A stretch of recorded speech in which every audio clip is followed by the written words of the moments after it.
Hello everyone, welcome to CUET concept. CUET concept के online learning platform पे आप सभी का स्वागत है। बच्चों, मैं हूं प्रकृति, आपके बिजनेस स्टडीज और अकाउंटेंसी की मेंटोर, और आज हम बात करेंगे हमारी जो बिजनेस स्टडीज की फर्स्ट यूनिट है, that is nature and significance of management. उसके जो टॉप 50 एमसीक्यूज हैं, ठीक है, उसके बारे में हम डिस्कस करेंगे। उससे पहले मैं आपको बता दूं कि हमारी जो कॉन्सेप्ट सीयूईटी कॉन्सेप्ट है वो आपके लिए एक बैच लेके आई है जिसका नाम क्या है, टारगेट बैच। तो अगर आप किसी भी कोर्सेज की प्रिपरेशन करना चाहते हो, चाहे वो बीएड हो, बीकॉम हो, बीएससी हो, बीएलएलबी हो, वीवोक हो, बीटेक हो, बीए प्लस बीएड हो, बीएससी प्लस बीएड या बीकॉम प्लस बीएड, इन सारे कोर्सेज की अगर आप प्रिपरेशन करना चाहते हो तो एक टारगेट बैच आया है जिसकी ऑफर प्राइस कितनी है आपकी, 1799 की। कितने की है? 1799 की। इसके लिए आपको क्या करना पड़ेगा? इसके लिए सबसे पहले आपको हमारी जो एप्लीकेशन है सीयूईटी कॉन्सेप्ट की, उसे डाउनलोड करना होगा। डाउनलोड करने के बाद आप क्या करोगे? रजिस्टर करोगे। ठीक है, रजिस्टर करने के बाद आप उसमें जाके लॉग इन करोगे। लॉग इन करने के बाद आपको टारगेट बैच सेलेक्ट करना होगा और पेमेंट करने के बाद ये बैच आपको मिल जाएगी। अब इस बैच में आपको क्या क्या मिलेगा? इस बैच में आपको लाइव क्लासेस मिल जाएंगी, रिकॉर्डेड लेक्चर्स मिल जाएंगे, है ना, क्लास नोट्स मिल जाएंगे आपको पीडीएफ के फॉर्म में, डाउट सेशंस होंगे आपके, है ना, टेस्ट सीरीज होंगी, प्रॉपर गाइडेंस दिया जाएगा। इसके अलावा आपको मॉक टेस्ट भी मिल जाएगी। ठीक है, तो जल्दी करिए, आपके एग्जाम्स को अभी ज्यादा टाइम नहीं बचे हैं, ऑलमोस्ट 2-3 महीने होंगे आपके पास। ठीक है, तो चलिए स्टार्ट करते हैं। तो हमारा सबसे पहला यूनिट जो है बिजनेस स्टडीज का, वो कौन सा है?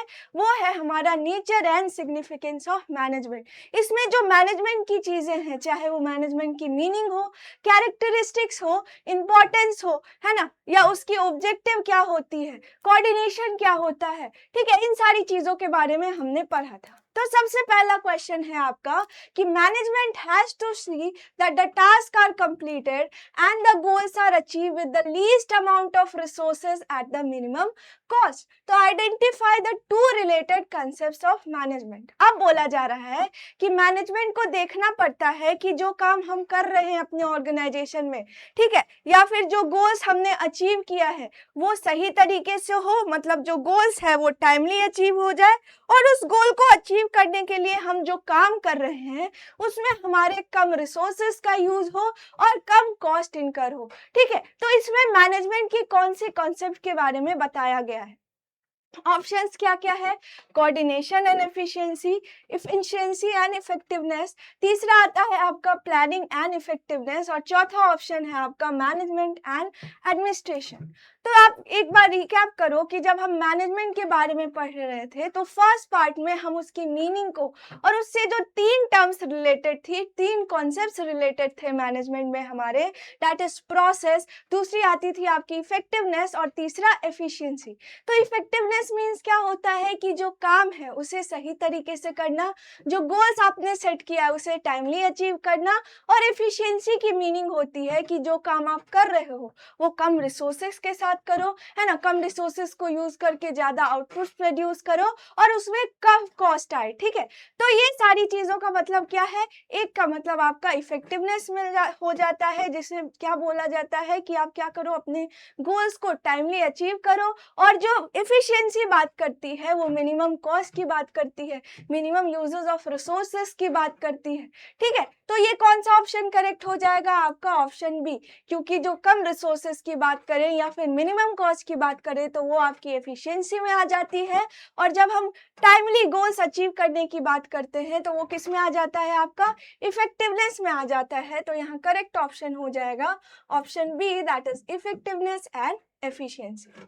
ठीक है, अब सेकेंड क्वेश्चन है आपका कि successful organisations do not achieve their goals by chance but they follow a deliberate process called. अब बोला जाता है कि जो सक्सेसफुल ऑर्गेनाइजेशन है, बिजनेस एंटरप्राइज है, वो ऑटोमेटिकली वो बस चांस से अपना ये गोल्स को अचीव नहीं कर सकते हैं। ठीक है, मतलब ये नहीं कि कुछ हो गया, ठीक है, कोई मैजिक, कोई मिरेकल हो रही है और उसने क्या किया, अपना गोल्स ऐसे ही अचीव कर लिया। उसके लिए क्या करना होता है? एक डेलिबरेट प्रोसेस उसे फॉलो फॉलो करनी होती है, तो उस प्रोसेस को हम क्या बोलते हैं, क्या बोलते हैं? तो उस प्रोसेस को हम क्या बोलते हैं?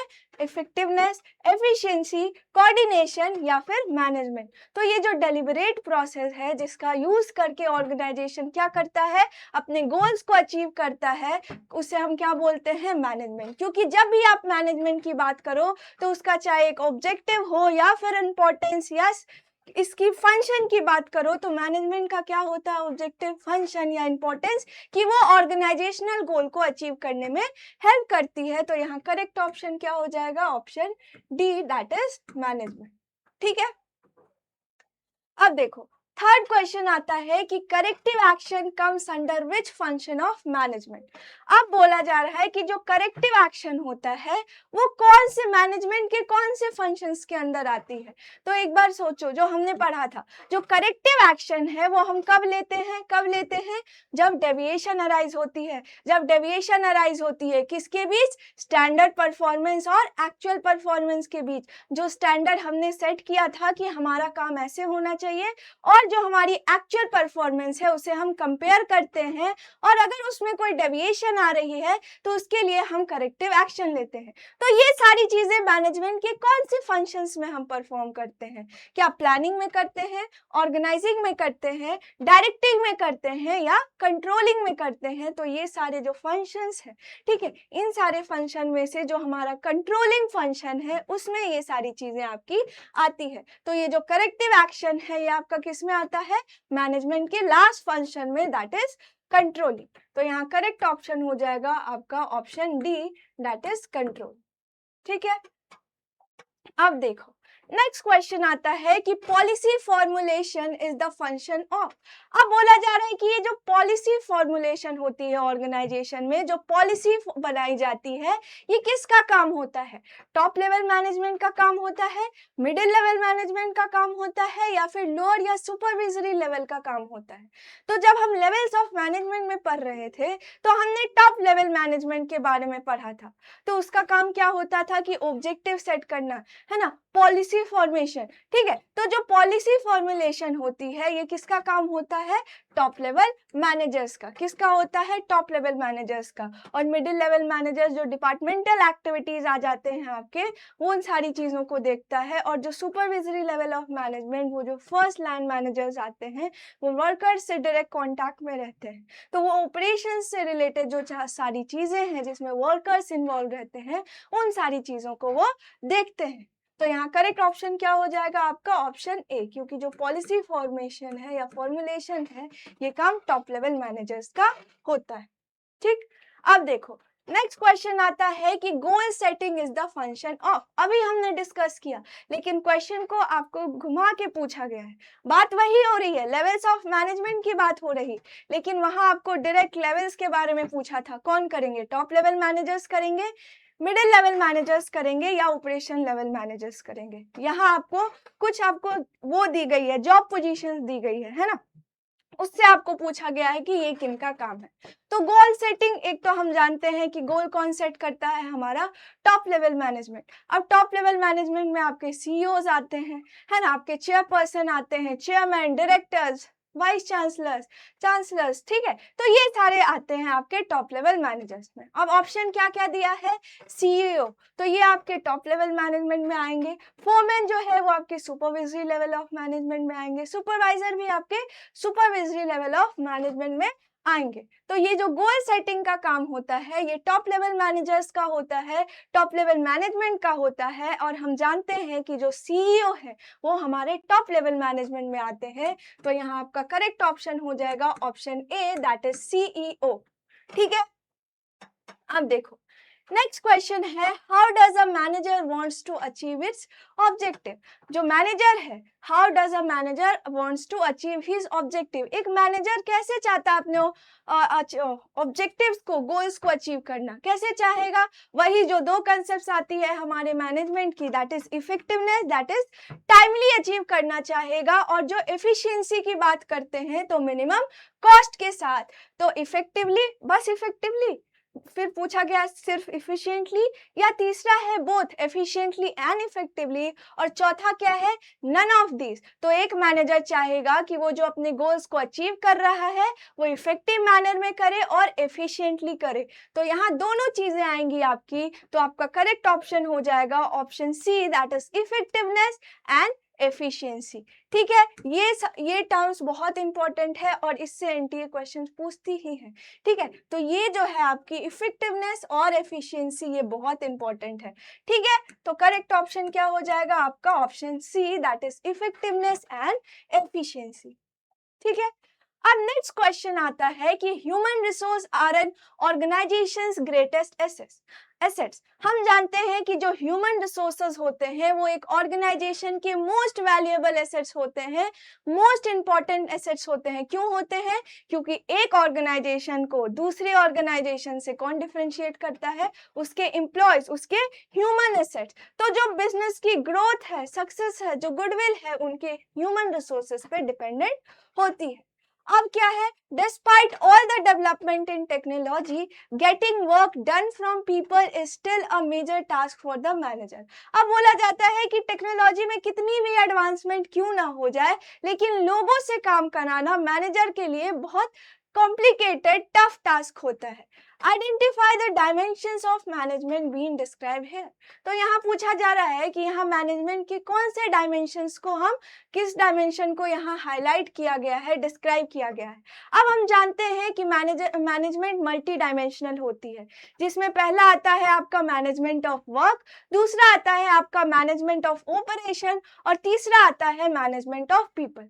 जहां हम देख रहे हैं कि यहाँ ह्यूमन रिसोर्स की बात की गई है, किसकी? ह्यूमन रिसोर्सेस की, है ना, पीपल की, उनके एम्प्लॉयज की। तो कौन सा ऑप्शन होगा? पहला देखो आपका मैनेजमेंट ऑफ वर्क होगा, दूसरा है मैनेजमेंट ऑफ ऑपरेशन, तीसरा क्या है मैनेजमेंट ऑफ पीपल, और डी है आपका ऑल ऑफ द अबव। तो जहां हम ह्यूमन रिसोर्सेज और एम्प्लॉयज या पीपल की बात करेंगे तो ये कौन सा डायमेंशन है, कौन सी डायमेंशन है मैनेजमेंट की? Management of people. तो यहाँ करेक्ट ऑप्शन हो जाएगा आपका option C, that is management of people. ठीक है, अब देखो नेक्स्ट क्वेश्चन आता है कि management always work by keeping an end result और एम ऑफ द ऑर्गेनाइजेशन। अब मैनेजमेंट क्यों काम करता है? क्यों काम करता है? ऑर्गेनाइजेशनल गोल को, ऑर्गेनाइजेशनल ऑब्जेक्टिव को, जो ऑर्गेनाइजेशन की ओवरऑल ऑब्जेक्टिव है या एम है, उसे अचीव करने के लिए। तो जब वो काम कर रहा है तो वो एंड गोल को वो अपने माइंड में रखता है। ठीक है, all the activities of the managers are directed towards the end result. अब जो मैनेजर्स सारे काम कर रहे होते हैं वो किसके लिए कर रहे होते हैं? उन ऑर्गेनाइजेशनल गोल्स को अचीव करने के लिए। तो अब पूछा जा रहा है कि it is related to which feature of management. तो बोला जा रहा है कि ये सारी चीजें जो डिस्कस की गई है, जो दिया गया है आपको क्वेश्चन में, ये मैनेजमेंट के कौन से फीचर से रिलेटेड है? पहला है मैनेजमेंट इज मल्टी डायमेंशनल। क्या मैनेजमेंट इज मल्टी डायमेंशनल, उसकी बात की गई है। दूसरा है कि management is a goal oriented process. क्या मैनेजमेंट एक गोल ओरिएंटेड प्रोसेस है। दूसरा क्या है, मैनेजमेंट इज इंटेंजिबल। और चौथा क्या है, मैनेजमेंट इज ऑल परवेसिव। तो ये सारे आपको फीचर्स दिए गए हैं। यहाँ हम बात किसकी कर रहे हैं? एंड रिजल्ट की। किसकी बात कर रहे हैं? एंड रिजल्ट की, एम की, जो ओवरऑल ऑब्जेक्टिव है ऑर्गेनाइजेशन की। तो जब ही हम एंड रिजल्ट की बात करते हैं तो क्या बोलते हैं कि management is a goal oriented process. ठीक है, मैनेजमेंट का काम क्या होता है? क्या होता है, किस चीज में हेल्प करती है? कि ऑर्गेनाइजेशन की जो ओवरऑल ऑब्जेक्टिव है, जो एंड गोल है, उसे अचीव करने में। तो यहाँ करेक्ट ऑप्शन हो जाएगा आपका option B, that is management is a goal oriented process. तो ऐसे ऐसे टर्म्स आपको दिए रहेंगे क्वेश्चंस में, जिसे देख करके आप समझ पाओगे कि क्या है। ठीक है, जैसे एंड रिजल्ट की बात कर रहे हैं, फिर आप मैच करोगे कि आपको ऑप्शंस कौन से दिए गए हैं। ठीक है, तो इजी रहती है, बहुत इजी क्वेश्चंस पूछती है एनटीए। ठीक है, बस आपकी बेसिक कंसेप्ट जो है वो क्लियर रहनी चाहिए। ठीक है, अब देखो नेक्स्ट क्वेश्चन आता है कि Anjali is engaged in manufacturing earthen coolers by using environmental friendly methods of production. Anjali किस चीज में एंगेज है? वो मैन्युफैक्चर करती है किसे? अर्दन पॉट को, जो मिट्टी के जो बर्तन होते हैं ना, जो पॉट्स होते हैं, घड़ा जो होता है, उसे कैसे? इन्वायरमेंटल फ्रेंडली मेथड्स को यूज करके। तो यहाँ पूछा जा रहा है कि विच मैनेजमेंट ऑब्जेक्टिव इज डिस्कस, यहाँ मैनेजमेंट के कौन सी ऑब्जेक्टिव के बारे में डिस्कस किया गया है। हम जानते हैं कि मैनेजमेंट की 3 ऑब्जेक्टिव होती है, एक उसका ऑर्गेनाइजेशनल ऑब्जेक्टिव होता है, दूसरी उसकी क्या होती है, सोशल ऑब्जेक्टिव होती है, और तीसरी उसकी पर्सनल ऑब्जेक्टिव होती है। जब हम ऑर्गेनाइजेशनल ऑब्जेक्टिव की बात करते हैं तो जो ऑर्गेनाइजेशन के लिए ऑब्जेक्टिव होती है, दैट इज सर्वाइवल, प्रॉफिट और ग्रोथ, ये सारी आपकी ऑर्गेनाइजेशनल ऑब्जेक्टिव है। जब हम सोशल ऑब्जेक्टिव की बात करें तो बिजनेस की कुछ ऑब्लिगेशंस होती है, किसके प्रति, सोसाइटी के प्रति, क्योंकि वो सोसाइटी के रिसोर्सेज को यूज करती है। तो जैसे इन्वायरमेंटल फ्रेंडली मेथड्स यूज करना, एम्प्लॉयमेंट अपॉर्चुनिटीज जनरेट करना, है ना, good qualities of product provide करना अफोर्डेबल प्राइस पे, तो ये सारी क्या होती है, उनकी सोशल ऑब्जेक्टिव होती है। वहीं जब हम पर्सनल ऑब्जेक्टिव की बात करें तो जो एम्प्लॉयज के लिए जो काम करती है बिजनेस, जो उनकी ऑब्जेक्टिव रहती है, उसे हम पर्सनल ऑब्जेक्टिव बोलते हैं। जैसे सैलरीज प्रोवाइड करना, उन्हें रिकॉग्निशन देना, है ना, बोनसेस देना, कुछ फैसिलिटीज प्रोवाइड करना, तो ये सारे उनकी पर्सनल ऑब्जेक्टिव होती है। यहाँ हम देख रहे हैं कि किसकी बात की गई है, कि जो अंजलि है वो अर्दन पॉट्स कैसे मैन्युफैक्चर कर रही है, इन्वायरमेंटल फ्रेंडली मेथड्स को यूज करके। तो इससे क्या होगा, जब ये इन्वायरमेंटल फ्रेंडली मेथड्स यूज करेंगी तो इससे सोसाइटी का फायदा होगा, सोसाइटी को जो पॉल्यूशन से सोसाइटी को हार्म होता है, इन सारी चीजों से बचेंगे। ठीक है, सोसाइटी का यहाँ फायदा हो रहा है, हम सोसाइटी के लिए कुछ अच्छा कर रहे हैं। ठीक है, तो यहाँ हमारी कौन सी ऑब्जेक्टिव फुलफिल हो रही है, सोशल ऑब्जेक्टिव। ठीक है, क्योंकि यहाँ सोशल वेलफेयर के लिए, सोसाइटी के हित के लिए वो कुछ काम कर रही है। तो यहाँ कौन सी ऑब्जेक्टिव्स पूरी हो रही है, हमारी फुलफिल हो रही है सोशल ऑब्जेक्टिव। तो यहाँ करेक्ट ऑप्शन हो जाएगा आपका ऑप्शन 1। ठीक है, ए। एक मिनट रुक जाना।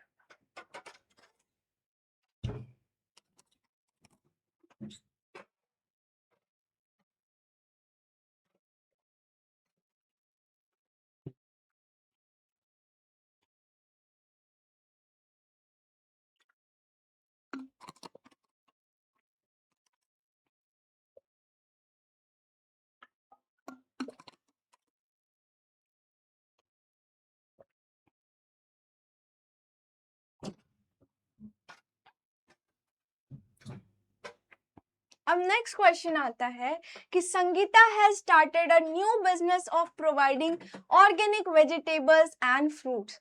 ठीक है, अब बोला जाता है कि संगीता ने क्या किया, एक नई बिजनेस स्टार्ट करी है। किस चीज की बिजनेस, वो लोगों को प्रोवाइड करती है ऑर्गेनिक फूड्स, है ना, vegetables, fruits, although she is not having any competitors, उसके कोई कॉम्पिटिटर्स नहीं है, मतलब वो मार्केट में कोई दूसरा इंसान या कोई दूसरा बिजनेसमैन कोई ये काम नहीं कर रहा है, मतलब उसके कोई कॉम्पिटिटर्स नहीं है जो उस चीज में डील कर रहा है। But still she is trying to offer goods at minimum price so that she is able to survive in the market.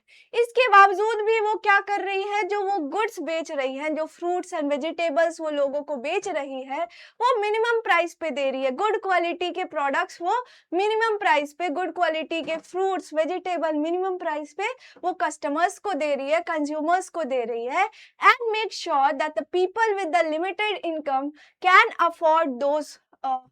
Afford her vegetables and fruits. और क्या देख रही है कि जो कम इनकम वाले लोग हैं, सोसाइटी में अलग अलग तरह की जिन इनकम कभी किन्हीं की ज्यादा होती है, कभी कम होती है, तो अलग अलग लेवल्स ऑफ इनकम होती है लोगों की।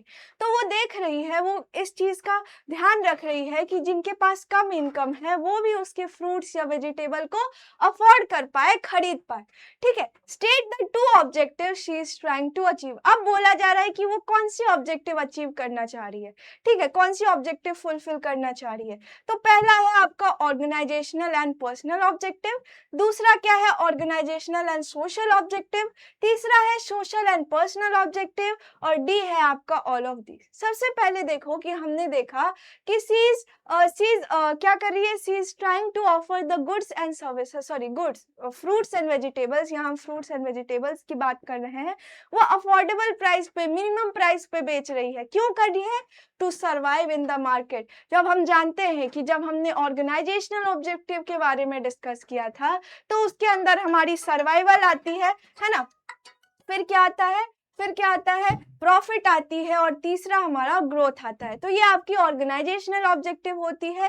दूसरा देखो, वो देख रही है, वो इस चीज का ध्यान रख रही है कि जो लोग हैं जिनके पास लिमिटेड इनकम है वो भी इस फ्रूट्स या वेजिटेबल्स को अफोर्ड कर पाए, है ना, खरीद पाए। तो वो गुड क्वालिटी के प्रोडक्ट्स या फिर यहाँ वेजिटेबल्स और फ्रूट्स की बात करते हैं, वो कम प्राइस पे सोसाइटी में बेच रही है। मतलब यहाँ वो सोशल वेलफेयर का काम कर रही है, सभी लोगों को ध्यान में रखते हुए ये काम कर रही है। तो जब हम सर्वाइवल की बात करें तो वो आपकी ऑर्गेनाइजेशनल ऑब्जेक्टिव आती है, और जब हम सोसाइटी की बात करते हैं तो वो आपकी सोशल ऑब्जेक्टिव में आती है। तो वो यहाँ ऑर्गेनाइजेशन और सोशल ऑब्जेक्टिव को फुलफिल करती है, अचीव करती है। तो यहाँ करेक्ट ऑप्शन हो जाएगा आपका ऑप्शन बी। क्या हो जाएगा? Option B.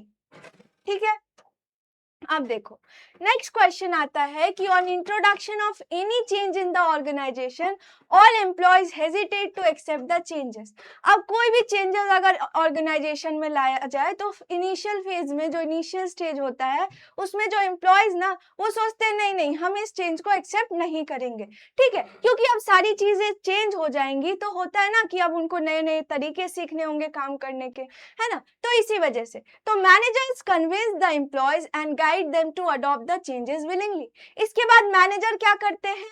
मैनेजर उन एम्प्लॉयज को समझाते हैं कि इस चेंज से उनका ये फायदा होगा, है ना। उन्हें सिखाते हैं कि कैसे उस चीज को मतलब उन्हें सिखाते हैं कि कैसे काम करना है इसके बाद, है ना। तो ये क्या है कि help them to adopt the changes willingly, ताकि जो वो चेंजेस हैं वो विलिंगली खुद से क्या करे? अडॉप्ट करे, एक्सेप्ट करे। This is related to which importance of management. अब पूछा जा रहा है कि यहाँ मैनेजमेंट की कौन सी इंपॉर्टेंस की बात की गई है। तो पहला है management creates a dynamic organisation, दूसरा है कि मैनेजमेंट इंक्रीजेस एफिशिएंसी, तीसरा क्या है? Management helps in achieving group goal, और चौथा क्या है? Management helps in achieving personal objective. अब जब ही हम चेंजेस की बात करते हैं तो चेंजेस, जब हम जानते हैं कि हमारी बिजनेस एनवायरनमेंट क्या होती है, क्या है? डायनेमिक है, उसमें कंटिन्यूअसली चेंजेस होते रहते हैं। ठीक है, एक मिनट।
हम्म, तो क्या बोला गया है? पहला है आपका कि management creates a dynamic environment. हाँ, तो हम जानते हैं कि हमारी जो बिजनेस एनवायरनमेंट है वो डायनेमिक है, उसमें कंटिन्यूअसली चेंजेस होते रहते हैं। अब हम ये भी जानते हैं कि जो बिजनेस है उसकी वो बिजनेस एनवायरनमेंट पे कोई कंट्रोल नहीं होती है, वो बस क्या कर सकती है? उसमें चेंजेस नहीं कर सकती। बट जो बिजनेस एनवायरनमेंट में चेंजेस हो रही हैं उसके हिसाब से अपने स्ट्रेटजीज, प्लान्स, गोल्स में, तरीके में, जो काम करने का तरीका है उसमें चेंज ला सकती है। ठीक है, तो जो हम जानते हैं कि बिजनेस एनवायरनमेंट क्या है? हमारी डायनेमिक है। तो मैनेजमेंट क्या सिखाता है कि जैसे जैसे बिजनेस एनवायरनमेंट में चेंजेस आ रही हैं उस हिसाब से हम क्या करें? अपने ऑर्गेनाइजेशन में भी चेंजेस लाएं, ताकि हम उस बिजनेस एनवायरनमेंट में जो कॉम्पिटिटिव मार्केट है उसमें अडाप्ट कर पाए, खुद को सर्वाइव कर पाए। तो क्या हो जाएगा आपका? Management creates a dynamic organisation. तो यहाँ करेक्ट ऑप्शन आपका हो जाएगा ऑप्शन ए। क्या हो जाएगा? Option A. अब देखो दूसरा है, in order to become a lawyer one has to register himself as a member of bar council of India. अब देखो, अगर किसी को लॉयर बनना हो तो उसे एक एग्जाम भी देना होता है, आप जानते हो, और फिर क्या करना होता है, उसे रजिस्टर करना होता है खुद को, किसके साथ, जो बार काउंसिल ऑफ इंडिया है उसके साथ। तो यहाँ पूछा जा रहा है कि विच feature of profession being reveal, यहाँ प्रोफेशन की कौन सी फीचर रिवील हो रही है। आप पूछोगे कि मैम मैनेजमेंट में प्रोफेशन कैसे आ गया, तो हमने क्या पढ़ा था, नेचर ऑफ मैनेजमेंट, कि मैनेजमेंट क्या है, मैनेजमेंट आर्ट है, साइंस है कि प्रोफेशन है। वहां हमने साइंस के भी फीचर्स को देखे थे, है ना, आर्ट्स के भी फीचर्स को देखे थे, अब प्रोफेशन के भी फीचर्स को देखे थे। तो पहला है रेस्ट्रिक्टेड एंट्री, दूसरा क्या है, एथिकल कोड ऑफ कंडक्ट, तीसरा है आपका क्या, सर्विस मोटिव, और डी क्या है, प्रेजेंस ऑफ प्रोफेशनल एसोसिएशन।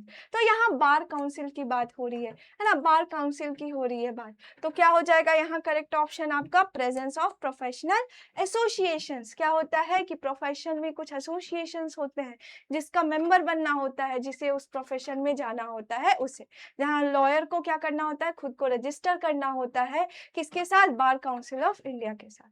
तो यहाँ करेक्ट ऑप्शन क्या हो जाएगा, ऑप्शन डी। क्या हो जाएगा, ऑप्शन डी। ठीक है, अब देखो, फिर आता है state the common feature of science which is present in management also. अब पूछा जा रहा है कि साइंस की कौन सी ऐसी फीचर है जो मैनेजमेंट में भी प्रेजेंट है। तो पहला क्या है, सिस्टमैटिक बॉडी ऑफ नॉलेज, तो ये साइंस की फीचर है, ये हम जानते हैं। दूसरा क्या है कि based on practice and creativity, ये किसकी फीचर है, ये हमारे आर्ट्स की फीचर हो जाती है ना, साइंस की ये फीचर है। ये किसकी फीचर है, हमारी आर्ट्स की फीचर है।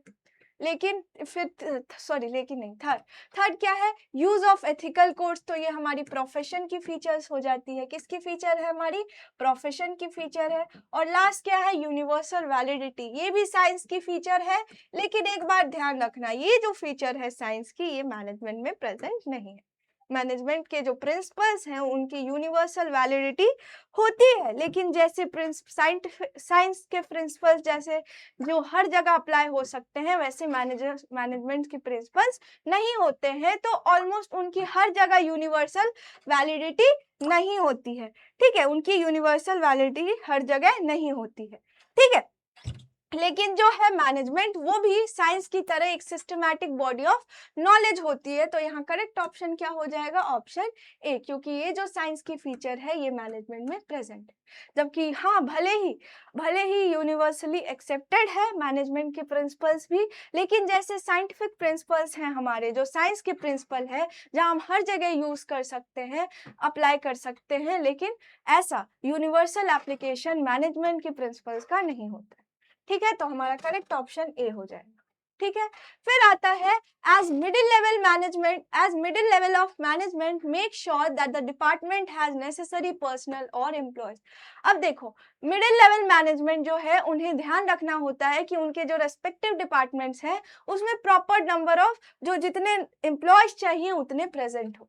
Which level of management makes sure that the right number of workers are there and they have good working condition. अब पूछा जा रहा है कि मैनेजमेंट की कौन सी लेवल्स की रिस्पॉन्सिबिलिटी होती है ये देखना कि हमारे जो बिजनेस ऑर्गेनाइजेशन, हमारी जो इंडस्ट्री है उसमें required number of workers present रहे और जो उन्हें हम क्या करें, गुड वर्किंग कंडीशन प्रोवाइड करें ताकि वो क्या करें, अच्छे से काम करें। तो जब भी वर्कर्स की बात आती है तो जो सुपरविजरी लेवल ऑफ मैनेजमेंट होते हैं या फिर लोअर लेवल ऑफ मैनेजमेंट रहते हैं, ये वर्कर्स के डायरेक्ट कॉन्टैक्ट में रहते हैं।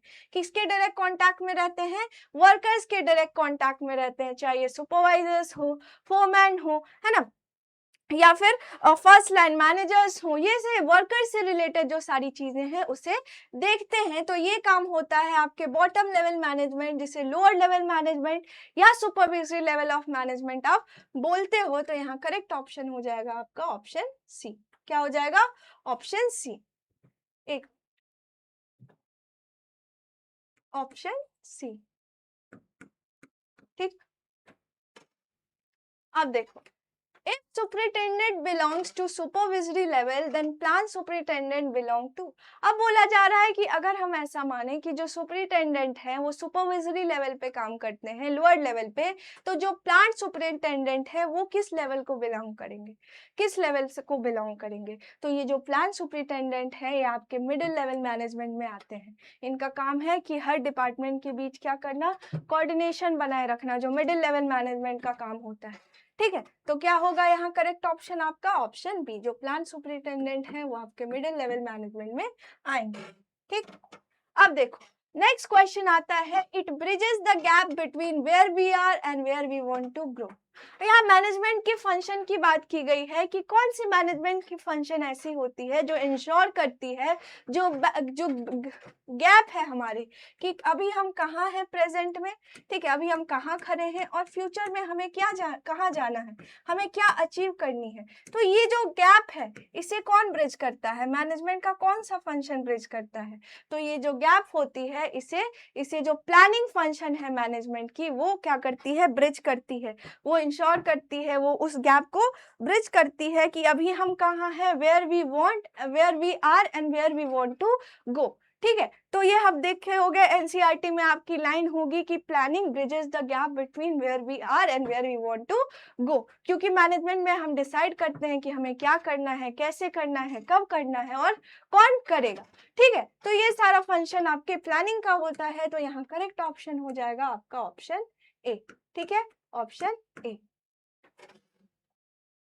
फिर आपका नेक्स्ट क्वेश्चन आता है, इट स्टैब्लिशेस रिपोर्टिंग रिलेशनशिप। अब मैनेजमेंट के कौन से फंक्शन में हम रिपोर्टिंग रिलेशनशिप की बात करते हैं?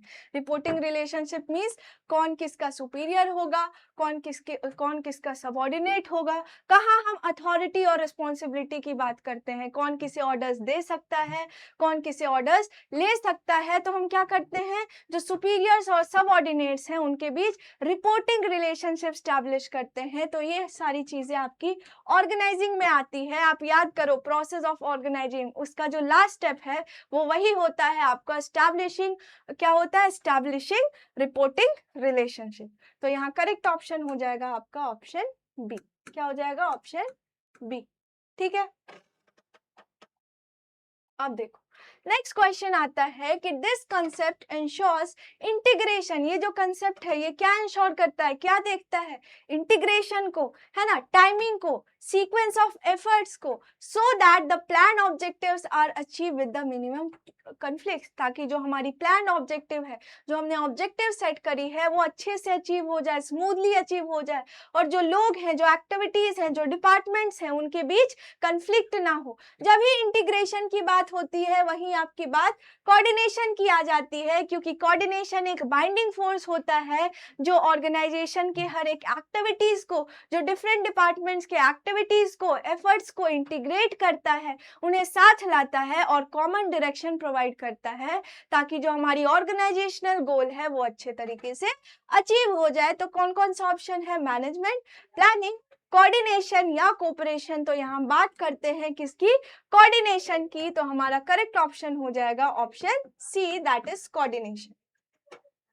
देखो नेक्स्ट क्वेश्चन आता है, which concept act as a binding force for all department. अभी हमने डिस्कस किया जो बाइंडिंग फोर्स होती है वो क्या होती है, कोऑर्डिनेशन होती है, जिसे एसेंस ऑफ मैनेजमेंट भी बोला जाता है। तो यहाँ करेक्ट ऑप्शन हो जाएगा आपका ऑप्शन डी। क्या हो जाएगा, ऑप्शन डी।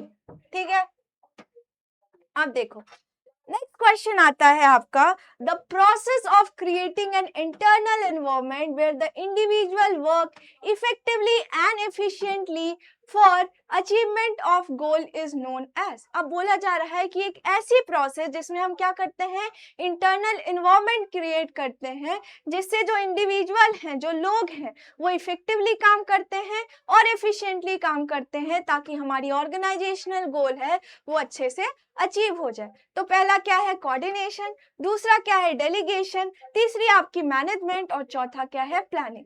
तो जब हम इंटरनल एनवायरनमेंट की बात करें, ये जो प्रोसेस होती है, यहाँ जब लोग क्या करते हैं, इफेक्टिवली काम करते हैं, एफिशिएंटली काम करते हैं for the achievement of goals, तो उस प्रोसेस को हम क्या बोलते हैं, मैनेजमेंट बोलते हैं। तो यहाँ हमारा करेक्ट ऑप्शन हो जाता है आपका ऑप्शन सी। क्या हो जाता है, ऑप्शन सी। ठीक है, ये थे आपके बेसिक थ्योरी क्वेश्चंस जो एनटीए पूछती है। अब जितने टाइप्स के क्वेश्चन एनटीए पूछती है आपके सीयूईटी एग्जाम में, हम सारे टाइप्स की क्वेश्चंस को कवर करेंगे।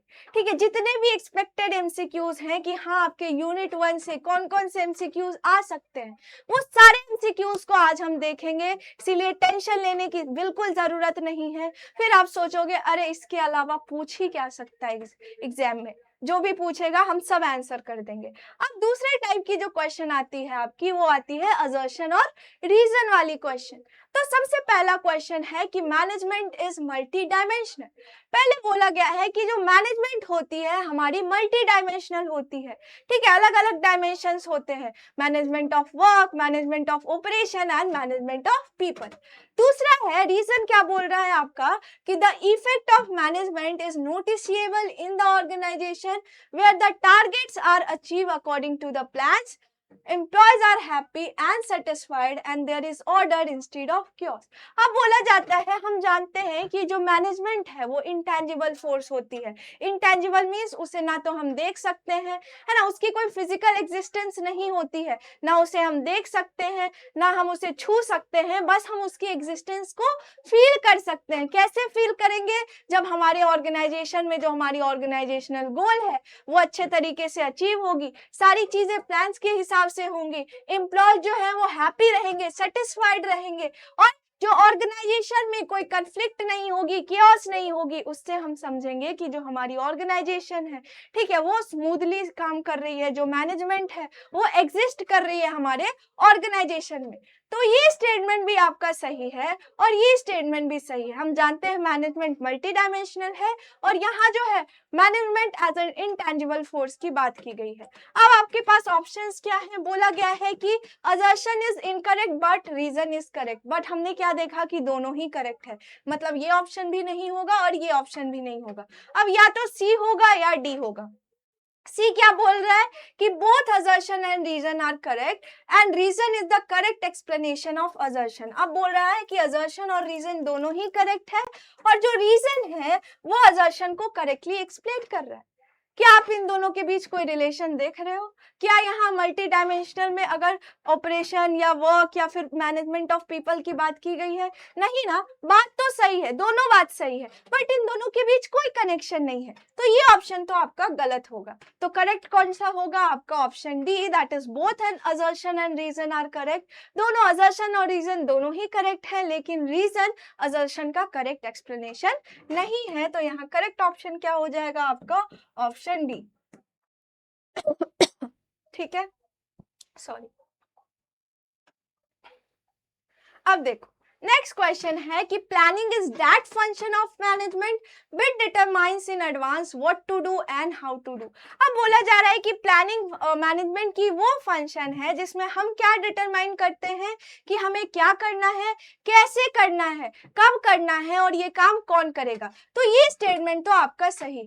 फिर बोला जा रहा है कि directing is the last function of management. क्या डायरेक्टिंग मैनेजमेंट की लास्ट फंक्शन होती है? चलो एक बार देख लेते हैं कि हमारे मैनेजमेंट की कौन कौन सी फंक्शन होती है। तो पहला आपका आता है प्लानिंग, दूसरी आती है आपकी ऑर्गेनाइजिंग, तीसरा आता है आपका स्टाफिंग, चौथा क्या है आपका डायरेक्टिंग, और fifth function that is last function क्या है मैनेजमेंट की? कंट्रोलिंग। तो डायरेक्टिंग जो है ये आपकी फोर्थ फंक्शन होती है मैनेजमेंट की। लास्ट फंक्शन कौन सी है आपकी? कंट्रोलिंग। तो ये ऑप्शन आपका गलत है, सॉरी। तो रीजन आपकी गलत हो गई और असर्शन सही हो गई। तो अब हम देखते हैं कि कौन सा ऑप्शन हमारा करेक्ट है।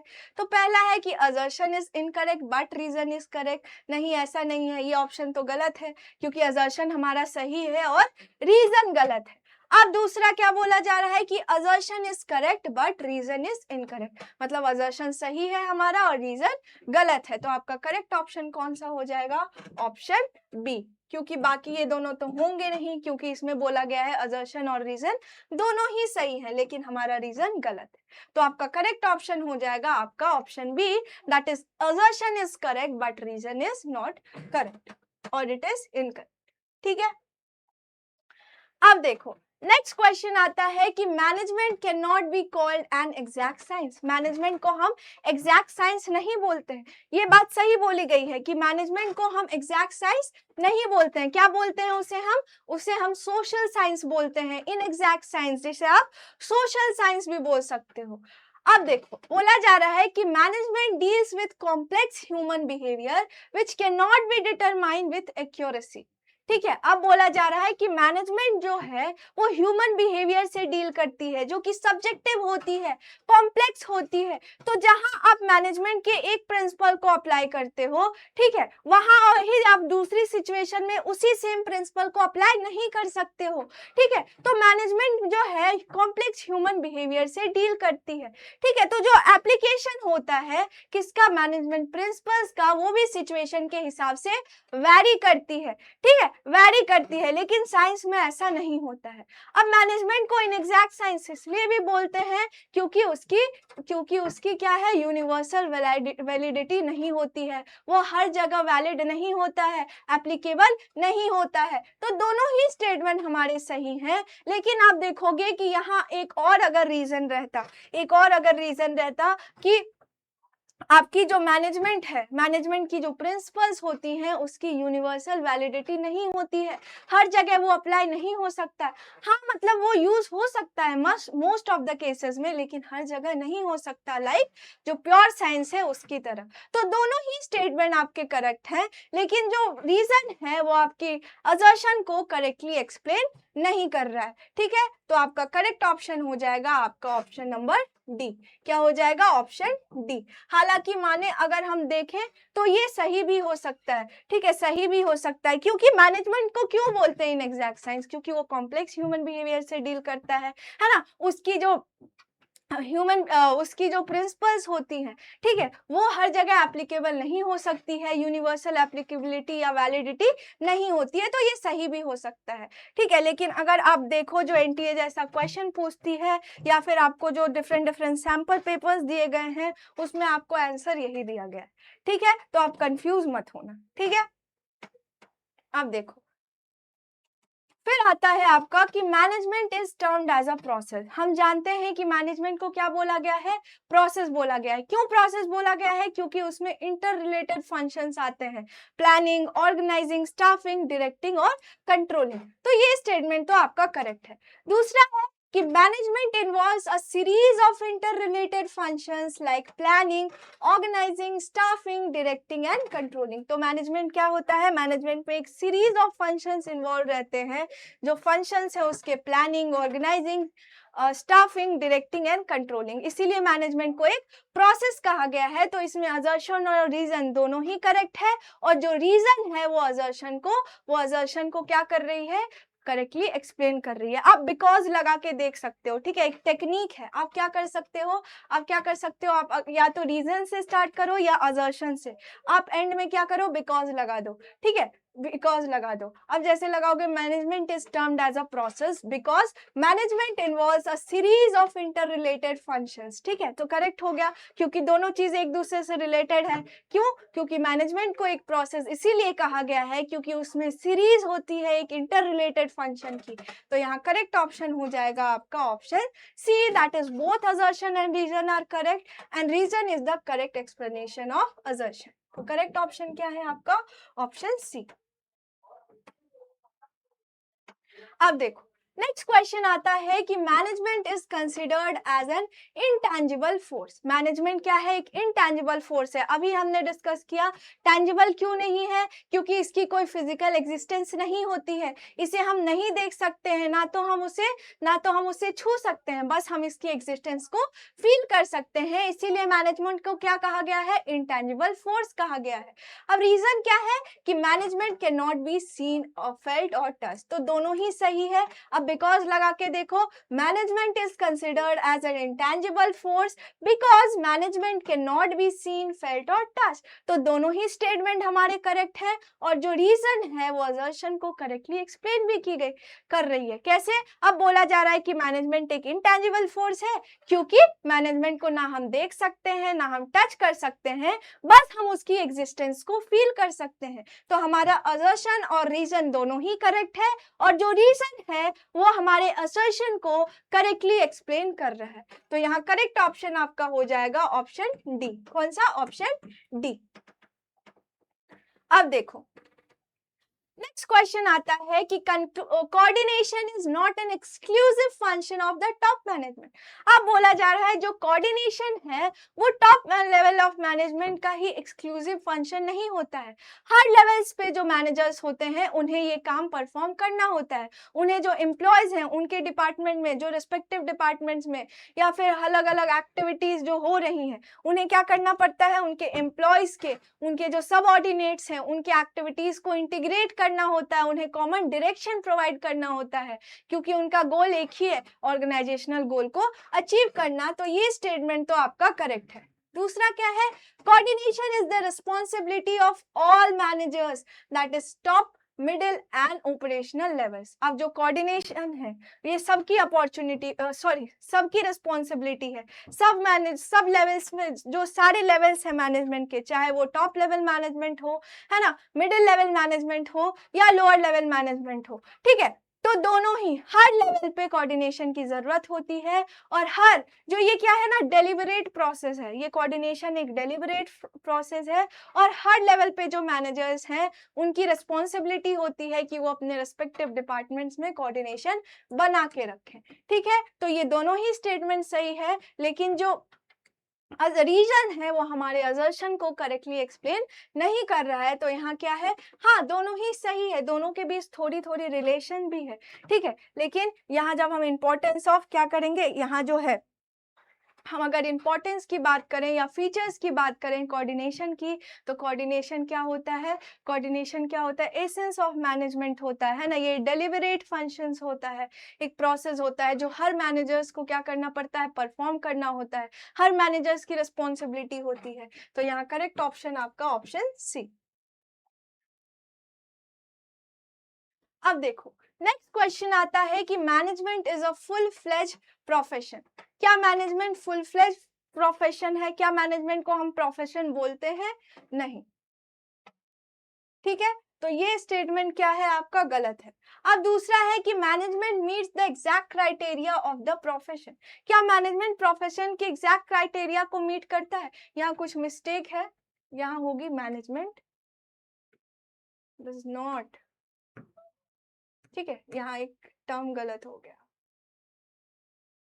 अब देखो, अब क्या है कि मैनेजमेंट जो है वो प्रोफेशन के एग्जैक्ट क्राइटेरिया को मीट नहीं करती है। हाँ, जो प्रोफेशन के अलग अलग फीचर्स हैं वो मैनेजमेंट में प्रेजेंट नहीं होते हैं, है ना, जैसे restricted entry, code of conduct, है ना, ये सारे। तो क्या है, मैनेजमेंट को हम प्रोफेशन नहीं बोलते हैं। तो हमारा रीजन करेक्ट है और जो हमारा असर्शन है वो गलत है। तो हमारा कौन सा ऑप्शन करेक्ट होगा? A, that is assertion is incorrect but reason is correct. कौन सा ऑप्शन करेक्ट होगा? हमारा ऑप्शन ए।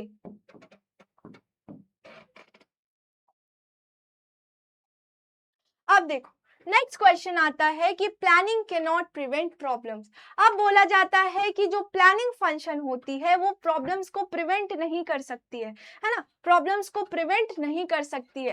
हाँ, वो गाइडलाइंस प्रोवाइड कर सकती है लेकिन रेडीमेड सॉल्यूशन प्रोवाइड नहीं करती है। वो प्रिवेंट नहीं कर सकती है कि वो प्रॉब्लम अराइज ही ना हो। हाँ, वो उसकी सॉल्यूशन प्रोवाइड कर सकती है ना, रेडीमेड सॉल्यूशन प्रोवाइड नहीं करेगी, बस वो क्या करती है? एक गाइडलाइन प्रोवाइड करती है, एक मतलब सॉल्यूशन नहीं, जो होता है ना कि रेडीमेड, हाँ आप अगर इस चीज को, अगर आप इस सिचुएशन में ये प्लान को अगर यूज करोगे तो आप सक्सेसफुल रहोगे। नहीं, ऐसा नहीं है, ऐसा कोई कंपलसरी मैंडेटरी चीज नहीं होता है ना। प्लानिंग गारंटी नहीं करती है कि आपका सक्सेस, आप सक्सेसफुल होगे ही, ठीक है। तो planning does not guarantee success, तो ये लिमिटेशन भी होती है आपके प्लानिंग की। अब दूसरा क्या है? Controlling can only predict the problems and prepare contingency plans to deal with them if and when they occur. अब बोला जा रहा है क्या कंट्रोलिंग फंक्शन प्रेडिक्ट करती है फ्यूचर को, कि फ्यूचर में ऐसी सिचुएशन अराइज हो जाएगी, हो सकती है और इसके हिसाब से हम प्लान्स प्रिपेयर करें? नहीं, ये किस में होता है? ये किस में होता है? हमारे प्लानिंग फंक्शन में होता है, जो डिफरेंट स्टेप्स होते हैं, ठीक है। ऑब्जेक्टिव सेट करते हैं हम, डेवलपिंग प्रेमिसेस जो आता है जिसमें हम फ्यूचर के लिए क्या करते हैं? अजम्पशन करते हैं with the help of forecasting, फिर उसके हिसाब से हम क्या करते हैं? प्लान्स बनाते हैं, ठीक है। तो ये सारी चीजें आपकी प्लानिंग में आती है, ना कि कंट्रोलिंग में। तो आपका रीजन जो है वो गलत है। तो आपका करेक्ट ऑप्शन कौन सा हो जाएगा? B option, that is assertion is correct but reason is incorrect. क्या हो जाएगा? Assertion is correct but reason is incorrect. ठीक है, तो करेक्ट ऑप्शन हो जाएगा आपका ऑप्शन बी। क्या हो जाएगा? Option B. अब देखो, नेक्स्ट क्वेश्चन है कि management is a dynamic function. क्या मैनेजमेंट डायनेमिक फंक्शन है? हमने सीखा था, अभी हमने पढ़ा था कि हाँ। ठीक है, अब क्या है? एन ऑर्गेनाइजेशन, रीजन में क्या दिया है? ये तो सही है। अब रीजन है कि an organization interacts with external environment, जिसे हम बिजनेस एनवायरनमेंट बोलते हैं, which consist of various components. जो डायमेंशंस हमने पढ़ा था बिजनेस एनवायरनमेंट में, social dimensions, economic dimensions, political, legal, technological, ये सारे फैक्टर्स आते हैं। अब देखो, in order to be successful an organization must change itself and its goal according to the needs of the environment. अभी हमने डिस्कस किया कि जैसे जैसे बिजनेस एनवायरनमेंट में चेंजेस आती हैं, उसके हिसाब से एक ऑर्गेनाइजेशन को भी अपने स्ट्रैटेजीज में, अपने प्लान्स में, अपने गोल्स में चेंजेस लाने होते हैं। उस बिजनेस एनवायरनमेंट में, उस मार्केट में क्या करने के लिए? सर्वाइव करने के लिए, है ना, सर्वाइवल के लिए। ठीक है, अडेप्ट करना पड़ता है खुद को। तो ये सारी चीजें आपकी इसमें आती है। तो हम देखेंगे कि हमारा असर्शन भी सही है और रीजन भी सही है। और हमने देखा कि मैनेजमेंट क्या है? डायनेमिक फंक्शन है। क्यों है? उसका रीजन आपको दिया गया है। तो यहाँ असर्शन और रीजन दोनों ही करेक्ट है, और जो रीजन है वो हमारे असर्शन को करेक्टली एक्सप्लेन कर रहा है। तो यहाँ हमारा करेक्ट ऑप्शन हो जाएगा आपका ऑप्शन सी। ठीक है, अब देखो, नेक्स्ट क्वेश्चन आता है कि management is a tangible force and its presence can be felt in the way the organization function. तो बोला जा रहा है कि मैनेजमेंट क्या है? टैंजिबल फंक्शन है या टैंजिबल फोर्स है। क्या मैनेजमेंट टैंजिबल फोर्स है? नहीं। हमने क्या पढ़ा था कि मैनेजमेंट एक इनटैंजिबल फोर्स है। इनटैंजिबल फोर्स मीन्स मैनेजमेंट को ना तो हम देख सकते हैं, हमारे ऑर्गेनाइजेशन में मैनेजमेंट प्रेजेंट है, क्या हम उसे देख सकते हैं? नहीं। क्या हम उसे छू सकते हैं? नहीं। बस हम उसकी एग्जिस्टेंस को फील कर सकते हैं। कैसे फील करेंगे? जब हमारे जो ऑर्गेनाइजेशन में सारी चीजें हो रही है वो सही से हो रही है, हमारे जो एम्प्लॉयज हैं वो सेटिस्फाइड हैं, हमारी जो ऑर्गेनाइजेशन है उसमें कंफ्लिक्ट नहीं हो रही है ना, सारी चीजें ऑर्डर में है, कोई क्योस नहीं है। तो इन सारी चीजों से हमें पता चलता है कि हमारे ऑर्गेनाइजेशन में मैनेजमेंट एग्जिस्ट कर रही है। तो मैनेजमेंट जो है वो हमारी इनटैंजिबल फोर्स होती है। तो आपका असर्शन तो गलत हो गया। अब दूसरा देखो कि the effect of management is noticeable in the organisation where the targets are met according to the plan। जो अभी हमने डिस्कस किया, employees are happy and satisfied and there is orderliness instead of chaos। तो ये तो आपका सही है, मतलब हमारी रीजन सही है लेकिन हमारा असर्शन जो है वो इनकरेक्ट है। तो हमारा करेक्ट ऑप्शन हो जाएगा option 1, that is assertion is incorrect but reason is correct. तो हमारा कौन सा ऑप्शन सही है? ऑप्शन ए।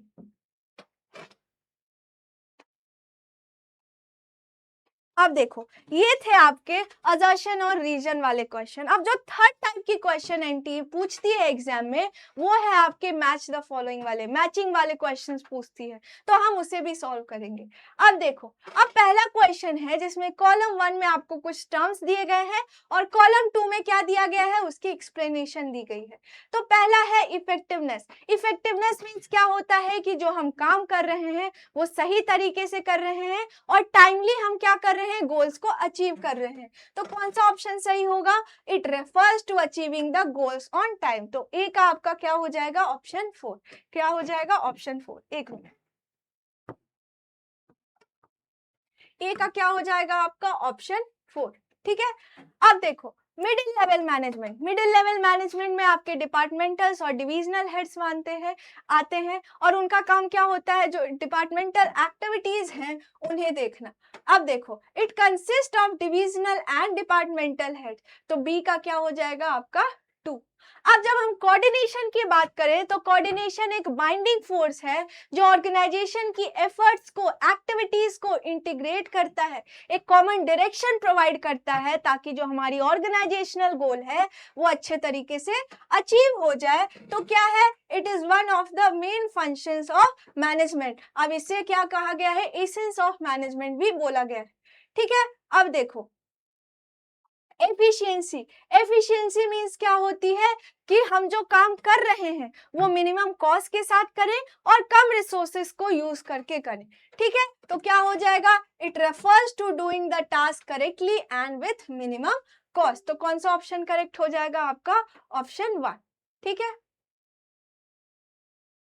नहीं, इसमें आपको मैच नहीं करना है, सॉरी, इसमें आपको करेक्ट पेयर चूज करने हैं, ठीक है, करेक्ट पेयर चूज करना है, ठीक है, कि कौन सा पेयर जो है वो अच्छे से एक्सप्लेन कर रहा है, ये जो टर्म है इसकी करेक्ट एक्सप्लेनेशन कौन से पेयर में, ठीक है। तो हम देख रहे हैं इफेक्टिवनेस, तो इफेक्टिवनेस की बात करते हैं तो हम टाइम की बात करते हैं कि जो हमारी गोल्स है वो टाइमली अचीव हो जाए, लेकिन यहाँ मिनिमम कॉस्ट की बात की गई है। Middle level management it consist of divisional और डिपार्टमेंटल हेड्स, तो हमारा कौन सा ऑप्शन करेक्ट हो जाएगा, ऑप्शन बी, क्योंकि यहाँ आपको मिडिल लेवल मैनेजमेंट के बारे में करेक्टली एक्सप्लेन किया गया है। कोऑर्डिनेशन क्या है आपका, कोऑर्डिनेशन एक बाइंडिंग फोर्स आता है, लेकिन यहाँ फंक्शन ऑफ मैनेजमेंट बताया गया है। एक सेपरेट फंक्शन भी होती है मैनेजमेंट की, लेकिन उसे हम उस 5 फंक्शंस में काउंट नहीं करते हैं, उसे हम एसेंस ऑफ मैनेजमेंट बोलते हैं। और जब हम एफिशिएंसी की बात करते हैं तो मिनिमम कॉस्ट की बात आती है। तो करेक्ट पेयर आपका ऑप्शन बी में आता है, ठीक है। तो कौन सा ऑप्शन करेक्ट है आपका, ऑप्शन बी, कौन सा, ऑप्शन बी, ठीक है। अब देखो, अब आ गए आपके मैचिंग वाले क्वेश्चंस। तो कॉलम 1 में आपको नेचर दी गई है मैनेजमेंट की, कि मैनेजमेंट क्या है, आर्ट है, साइंस है या प्रोफेशन है, और कुछ रीजंस आपको दिए गए हैं, उसके एक्सप्लेनेशन दिए गए हैं। अब देखो, मैनेजमेंट एज अ साइंस, जब साइंस की बात करते हैं तो साइंस क्या है, एक systematic body of knowledge, the systematic body of knowledge. तो ए का आपका सेकेंड ऑप्शन हो जाएगा। हाँ, मतलब खत्म करना, 50 क्वेश्चन है, ये हिंदी में भी है, तो मतलब हिंदी में लेट से क्लास स्टार्ट हुई थी ना, इससे। अब देखो, मैनेजमेंट एज अ आर्ट की बात करें तो, आर्ट की बात करें तो उसमें personalize knowledge of, personalize application of knowledge आती है, मतलब कॉमन नॉलेज सबके पास रहती है, नॉलेज जो है वो सबके पास सेम रहती है, लेकिन उस नॉलेज को वो कैसे अप्लाई कर रहे हैं। जैसे एक्टर्स की बात करें, सबका अपना अपना तरीका होता है, एक्टिंग तो सब करते हैं। तो आर्ट की बात आती है तो it means personalize application of knowledge. और प्रोफेशन की बात करें तो AIMA lays down the code of conduct of their members, ठीक है। तो यहाँ प्रोफेशन की बात हो रही है, तो ए का सेकंड किस में है आपका, सी में, बी का 3 एक बार देख लेते हैं, और सी का ए। तो आपका करेक्ट ऑप्शन हो जाएगा ऑप्शन सी, क्या हो जाएगा, ऑप्शन सी। अब देखो, नेक्स्ट आता है match the different objectives of management. अब आपको ऑब्जेक्टिव्स दिए गए हैं मैनेजमेंट के, कि मैनेजमेंट के ये ऑब्जेक्टिव्स हैं, ऑर्गेनाइजेशनल, सोशल और पर्सनल ऑब्जेक्टिव। अब उनके अंदर क्या क्या चीजें आती है उससे आपको मैच करना है, ठीक है। अब देखो, पहला है आपका प्रॉफिट, ठीक है, प्रॉफिट क्या आता है आपका, प्रॉफिट। प्रॉफिट में क्या आएगा, enough revenue to cover cost and, sorry, enough revenue to cover cost and risk. Profit क्यों चाहती है, थोड़ा प्रॉफिट हो जाए ताकि जो हमारी कॉस्ट है, जो ऑर्गेनाइजेशन की कॉस्ट है वो कवर हो जाए, जो वो रिस्क वो ले रही है उसके बदले उसे कुछ रिटर्न मिल जाए। तो ए का आपका थर्ड ऑप्शन हो जाएगा। बी का क्या है, ग्रोथ। बी का क्या होता है, ग्रोथ, मतलब वो लॉन्ग रन में प्रॉस्पर करे, है ना, लॉन्ग रन में उसका एक्सपेंशन हो, ग्रोथ हो, है ना। तो क्या हो जाएगा, adding prospects to fully exploring its potential in long run. तो ग्रोथ की बात हम लॉन्ग रन में करते हैं।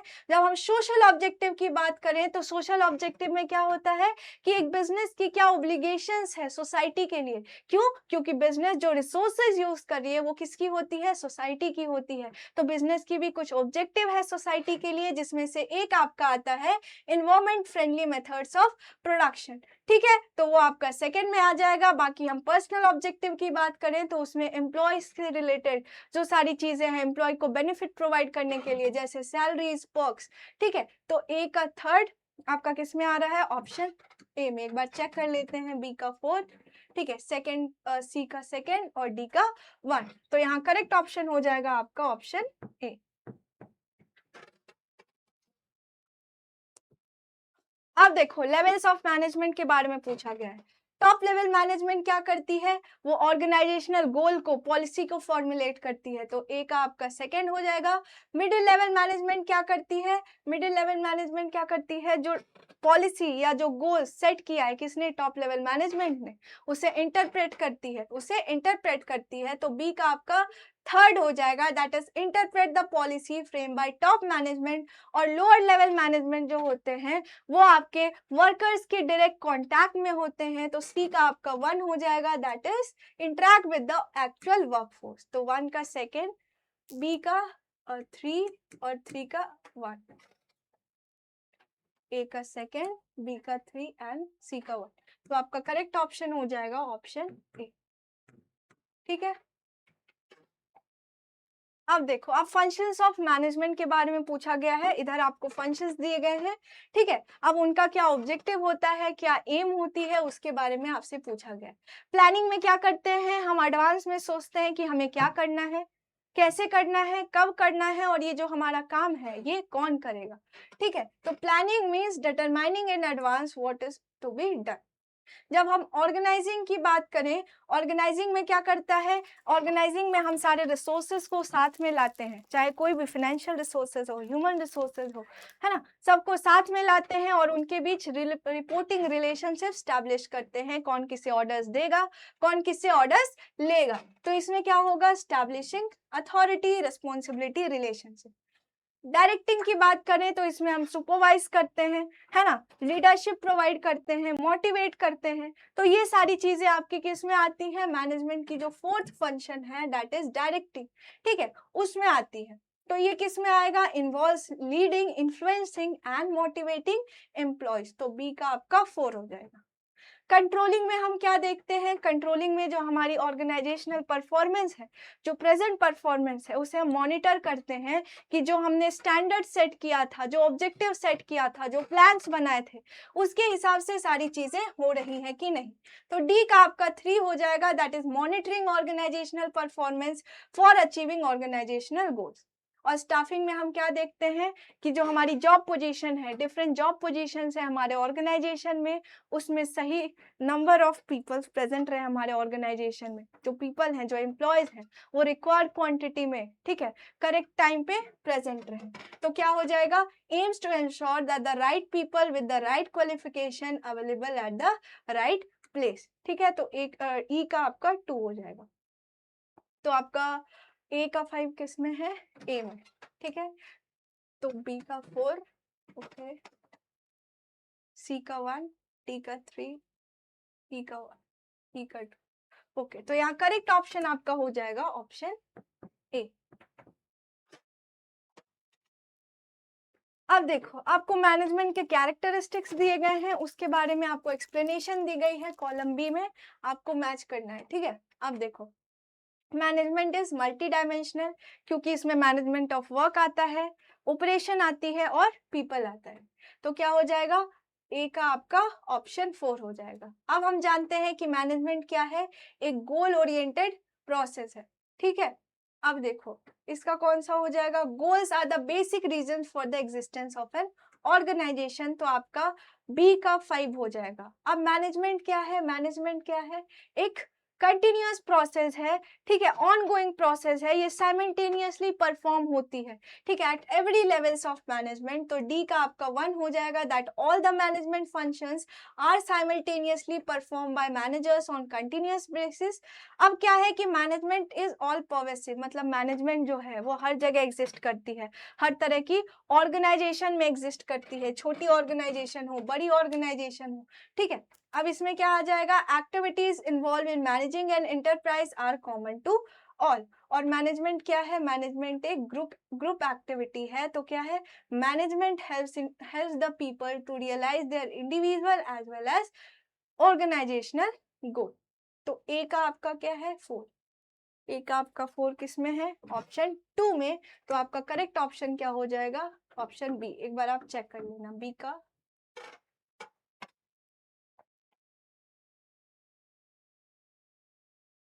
और एक और है, सी का आपका 6th ऑप्शन हो जाएगा कि management is a dynamic process. क्यों, क्योंकि management has to adapt itself according to the changing environment. A का आपका 4 हो गया, बी का आपका 5 है, हाँ, सी का 6 है, ओके सही। अब देखो, अब इम्पोर्टेंस ऑफ मैनेजमेंट आपको दी गई है, आपको क्या करना है, आपको क्या करना है, मैच करना है। कॉलम 1 में आपको हेडिंग्स दी गई है और उसका एक्सप्लेनेशन। एक है it creates the dynamic organisation, तो आप जानते हो कि इन्वायरमेंट जो है कॉन्स्टेंटली चेंजिंग है। और दूसरा क्या है, इंक्रीजेज एफिशिएंसी, एफिशिएंसी की बात करें तो कॉस्ट और मिनिमम रिसोर्सेज की बात आती है, तो आपका ए का 3 हो जाता है और बी का 1 हो जाता है, तो यहाँ करेक्ट ऑप्शन आपका हो जाएगा ऑप्शन बी। ठीक है, अब देखो, अब आपको कुछ एक्सप्लेनेशन दी गई है, उसकी मीनिंग से आपको मैच करना है। पहला है the force which binds other functions of management, तो उस फोर्स को हम कोऑर्डिनेशन बोलते हैं। दूसरा है doing the right task, completing the activities and achieving goals, means हम इफेक्टिवनेस की बात कर रहे हैं। फिर आता है doing the task correctly with minimum cost, minimum cost की बात आए तो एफिशिएंसी। और प्लानिंग में हम क्या करते हैं, गोल सेट करते हैं, मतलब ए का 2 है ना, बी का क्या हो गया आपका 4, सी का 3 और डी का 1, तो कौन सा ऑप्शन करेक्ट है आपका, ऑप्शन ए, ऑप्शन ए। अब देखो, आपको फंक्शंस दिए गए हैं और उसके कुछ सब्जेक्ट मैटर या एस्पेक्ट्स दिए गए हैं, आपको मैच करना है। क्या करना है, मैच करना है। अब देखो, पहला क्या है आपका, पहला दिया गया है प्लानिंग, तो प्लानिंग में हम क्या करते हैं, ऑब्जेक्टिव सेट करते हैं। स्टाफिंग की बात करें तो हम एबिलिटीज क्वालिफिकेशंस को देखते हैं। डायरेक्टिंग में हम लीडरशिप प्रोवाइड करते हैं, लीडरशिप एक एलिमेंट होता है डायरेक्टिंग का, ठीक है। और कंट्रोलिंग में हम डेविएशंस फाइंड आउट करते हैं। तो ए का आपका 2 हो गया, बी का आपका 3, सी का आपका 4 और डी का 1, तो करेक्ट ऑप्शन हो जाएगा आपका ऑप्शन सी, ऑप्शन सी। ठीक है, अब देखो, अब आता है फिर से वही इफेक्टिवनेस, एफिशिएंसी एंड प्रोसेस।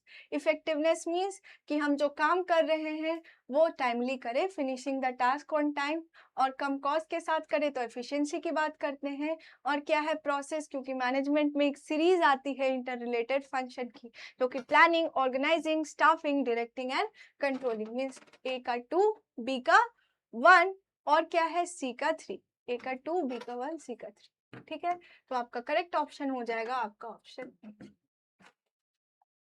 अब देखो, ये सारे क्वेश्चंस थे आपके मैच द फॉलोइंग वाले। अब मोस्ट इंपॉर्टेंट और मोस्ट, मतलब जो स्टूडेंट्स को लगता है कि ये तो बड़ा हार्ड है, या आपकी क्लास 12th जो आपकी बोर्ड्स एग्जाम होगी उससे भी केस स्टडीज या वैल्यू बेस्ड क्वेश्चन आपसे पूछी जाती, ठीक है। तो पहला आपको पैसेज दिया गया है और उससे रिलेटेड कुछ क्वेश्चंस दिए गए हैं, ठीक है। तो एक बार हम देख लेते हैं कि क्वेश्चंस में सेंटेंस दिया गया है क्या, उसके बेसिस पे हम क्या करेंगे, क्वेश्चंस कर लेंगे। ऐसे आपको एग्जाम्स में क्या करना है, पैसेज पढ़ना है, ठीक है। अभी हम देख रहे हैं क्वेश्चंस को, क्योंकि क्वेश्चन में सेंटेंसेस दिए गए हैं तो हमें पढ़ना पड़ेगा, मतलब हम यहाँ से कर लेंगे। लेकिन एग्जाम में आपको पैसेज पढ़ना है, आप उसे स्किप मत करना, क्योंकि उसके बिना आप क्वेश्चन सॉल्व नहीं कर पाओगे। तो पहला क्या है, while deciding what is to be done or when it is to be done, which function of management is highlighted in the above statement। अब हम किस फंक्शन में डिसाइड करते हैं कि हमें क्या करना है, कब करना है, कैसे करना है और कौन करेगा, तो ये सारी चीजें हम प्लानिंग में करते हैं, तो हमारा करेक्ट ऑप्शन क्या हो जाएगा, ऑप्शन सी, ठीक है। अब देखो, फिर क्या है, while hiring employees, HR department made sure that the people with the right qualification only join the organization and they are paid as per as their qualification। अब जब HR क्या कर रहे थे, एम्प्लॉयज को हायर कर रहे थे, वो देख रहे थे कि जिनके पास नेसेसरी क्वालिफिकेशन हो, कैपेबिलिटीज हो, एबिलिटी हो, उस जॉब को परफॉर्म करने के लिए स्किल्स हो, उन्हें ही हम हायर करें, और उन्हें जो हम कंपनसेशन या रेम्यूनरेशन या जो सैलरी उसे हम देंगे वो उनके क्वालिफिकेशन के हिसाब से ही देंगे। तो यहाँ मैनेजमेंट की कौन सी फंक्शन हाईलाइट हो रही है, तो जहाँ यहाँ एम्प्लॉयज, HR, ह्यूमन रिसोर्स की बात करते हैं, तो ये सारी चीजें आपकी स्टाफिंग में आ जाती है, तो यहाँ करेक्ट ऑप्शन आपका हो जाएगा ऑप्शन बी। क्या हो जाएगा, ऑप्शन बी। अब देखो, नेक्स्ट क्वेश्चन आता है, further the directors made arrangement that at the end of every 3 months performance of the employees is compared with the plan performance so that the steps can be taken to check the deviation. अब director ने बोला कि एक ऐसी arrangement बनाओ कि 3 months के बाद क्या करो कि जो एम्प्लॉयज की परफॉर्मेंस है उसे आप कंपेयर करो, किसके साथ, स्टैंडर्ड परफॉर्मेंस के साथ, जो प्लान परफॉर्मेंस है, जितना आपने स्टैंडर्ड सेट किया था कि इसके हिसाब से काम होनी चाहिए, और जितना एम्प्लॉयज ने परफॉर्म किया उनकी जो परफॉर्मेंस है, ताकि अगर कोई डेविएशन है तो उसका हमें पता चले, उसके कॉजेस को हम पता करें और उसके हिसाब से क्या करें, करेक्टिव एक्शन लें। तो यहाँ मैनेजमेंट की कौन सी फंक्शन हाईलाइट हो रही है, तो जब भी deviation, plan performance, standard performance की बात आती है, करेक्टिव एक्शन की बात आती है, तो कौन से फंक्शन की बात कर रहे हैं हम, मैनेजमेंट के कंट्रोलिंग फंक्शन की। ठीक है, तो यहाँ करेक्ट ऑप्शन हो जाएगा आपका option C, that is controlling. क्या हो जाएगा, कंट्रोलिंग। ठीक है, अब देखो, Feel India Limited decided to synchronize all the activities of organization. अब उसने क्या किया, वो जो कंपनी थी फील इंडिया लिमिटेड, उसने सोचा कि हम अपने एक्टिविटीज को सिंक्रोनाइज कर दें। Which concept of management is highlighted. यहाँ जब सिंक्रोनाइजेशन, इंटीग्रेशन की बात आती है तो एक बाइंडिंग फोर्स के हेल्प से क्या हो सकती है, ये सारी चीजें इंटीग्रेट कर सकते हैं, हम सिंक्रोनाइज कर सकते हैं, और उस बाइंडिंग फोर्स को हम क्या बोलते हैं, कोऑर्डिनेशन बोलते हैं। तो यहाँ करेक्ट ऑप्शन आपका क्या हो जाएगा, ऑप्शन बी। क्या हो जाएगा, ऑप्शन बी। ठीक है, अब देखो, ये आपका नेक्स्ट क्वेश्चन है, वो आपका फर्स्ट क्वेश्चन था, अब आपको दूसरी पैसेज दी गई है। ठीक है, अब हमें पैसेज पढ़ना पड़ेगा क्योंकि स्टेटमेंट हमको नहीं दी गई। ठीक है, अब Rohan, Sohan and Mohan are 3 friends, they work in the same company. Rohan, Sohan और मोहन 3 फ्रेंड्स हैं, वो सेम कंपनी में काम करते हैं। One day they were having conversation, एक दिन वो लोग आपस में बातचीत कर रहे थे। When Rohan said that I have purchased 2 new machines and it has become very difficult to motivate workers at shop floor to use these machine. अब रोहन ने बोला कि मैंने क्या किया है, एक मशीन परचेज किया है, लेकिन एक डिफिकल्टी आ रही है, किस चीज में, वर्कर्स को मोटिवेट करने में कि आप इस नई मशीन्स को क्या करो, यूज करो। ठीक है, अब सोहन बोल रहा है कि Sohan said I am facing problems in finding the exact number and types of employees for my department. अब एम्प्लॉय जो सोहन है वो बता रहा है कि मैं भी एक चीज में डिफिकल्टी फेस कर रहा हूँ, मुझे नहीं पता चल रहा है कि मैं प्रॉब्लम फेस कर रहा हूँ कि मैं अपने डिपार्टमेंट्स के लिए कितने एम्प्लॉयज को हायर करूँ, सेलेक्ट करूँ। ठीक है, अब देखो, फाइंड करूँ, देखूं, खोजूं उनको। ठीक है, अब देखो, यहाँ नंबर और टाइप्स दोनों की बात हो रही है। फिर मोहन बोलता है कि I have decided the long term plans of the organization and I am responsible for overall welfare of the organisation. अब बोला जा रहा है कि मोहन क्या बोल रहा है कि मैंने जो ऑर्गेनाइजेशन की जो ओवरऑल प्लान है, जो लॉन्ग टर्म प्लान है, उसे डिसाइड किया है, और मैं रिस्पॉन्सिबल हूँ ऑर्गेनाइजेशन के ओवरऑल वेलफेयर के लिए। तो ये लोग आपस में अपने काम के बारे में बात कर रहे हैं कि मेरा ये काम है, मुझे ये करना है। ठीक है, तो यहाँ जो फंक्शंस हैं उसके बारे में आपको बताया जा रहा है। अब क्वेश्चंस क्या है देख लेते हैं। तो eight which level of management Rohan working. अब पूछा जा रहा है कि रोहन कौन से लेवल ऑफ मैनेजमेंट पे काम कर रहा है। अब रोहन के बारे में हमने क्या देखा, रोहन किस चीज में डिफिकल्टी फेस कर रहा है, एक बार देख लेते हैं फिर से। रोहन क्या बोल रहा था, रोहन बोल रहा था कि मैंने 2 मशीनरीज परचेज किए हैं, लेकिन मैं डिफिकल्टी फेस कर रहा हूं अपने वर्कर्स को मोटिवेट करने में ताकि वो उसे यूज करे। तो जब ये देख रहे हैं कि यहाँ वर्कर्स की बात कर रहे हैं और रोहन का काम क्या है, उन्हें सुपरवाइज करना, उन्हें ट्रेन करना, उसे सब कुछ क्या काम करना है, कैसे काम करना है, वो वर्कर्स को सिखाना। तो जो लोग वर्कर्स के डायरेक्ट कांटेक्ट में रहते हैं वो किस लेवल ऑफ मैनेजमेंट पे आते हैं, हमारे लोअर लेवल या सुपरविजरी लेवल ऑफ मैनेजमेंट, या आप इसे बॉटम लेवल ऑफ मैनेजमेंट भी बोलते हो। तो यहाँ आपका करेक्ट ऑप्शन हो जाएगा ऑप्शन सी। क्या हो जाएगा, ऑप्शन सी। फिर आ रहा है सोहन के बाद कि सोहन कौन से लेवल ऑफ मैनेजमेंट पे वर्क कर रहा है। अब सोहन ने क्या बोला कि मैं प्रॉब्लम फेस कर रहा हूँ, किस चीज में मुझे पता नहीं चल रहा है कि मैं अपने डिपार्टमेंट के लिए किस टाइप के एम्प्लॉयज को हायर करूँ, सेलेक्ट करूँ। ठीक है, या फिर कितने नंबर में उन्हें हायर करूँ। ठीक है, तो ये जो चीज है, अब पूछा जा रहा है कि वो कौन से लेवल ऑफ मैनेजमेंट पे वर्क करें। तो हमने देखा था कि ये जो एम्प्लॉयज हैं उन्हें रिक्रूट करना, ठीक है, जो डिपार्टमेंट के अलग अलग एम्प्लॉयज होते हैं उन्हें रिक्रूट करना किसका काम होता है, डिपार्टमेंटल हेड्स का काम। और ये जो डिपार्टमेंटल्स या डिविजनल हेड्स हैं ये हमारे मिडिल लेवल ऑफ मैनेजमेंट में आते हैं। तो हमारा करेक्ट ऑप्शन हो जाता है option B, that is middle level management. ठीक है, अब हमसे पूछा जा रहा है कि at which level of management is Mohan working. अब मोहन ने क्या बोला कि मैंने क्या किया है, अपने ऑर्गेनाइजेशन के लिए लॉन्ग टर्म प्लान्स बनाए हैं और मैं रिस्पॉन्सिबल हूं अपने ऑर्गेनाइजेशन के ओवरऑल वेलफेयर के लिए। तो इन सारी चीजों के बारे में हमने क्या पढ़ा था कि जो टॉप लेवल मैनेजमेंट होती है उनकी फंक्शंस हैं ये, उनके पास रिस्पॉन्सिबिलिटी रहती है, वो रिस्पॉन्सिबल रहते हैं अपने ओवरऑल ऑर्गेनाइजेशन के वेलफेयर के लिए। उनका काम होता है पॉलिसीज बनाना, गोल सेट करना। ठीक है, तो सोहन कौन से लेवल ऑफ मैनेजमेंट पे काम कर रहा है, टॉप लेवल मैनेजमेंट पे, सॉरी मोहन। तो यहाँ करेक्ट ऑप्शन क्या हो जाएगा आपका, ऑप्शन ए। क्या हो जाएगा, ऑप्शन ए। ठीक है, अब नेक्स्ट क्वेश्चन आपको दी गई है, एक बार हम देख लेते हैं स्टेटमेंट में क्या आपको दिया गया है। नहीं,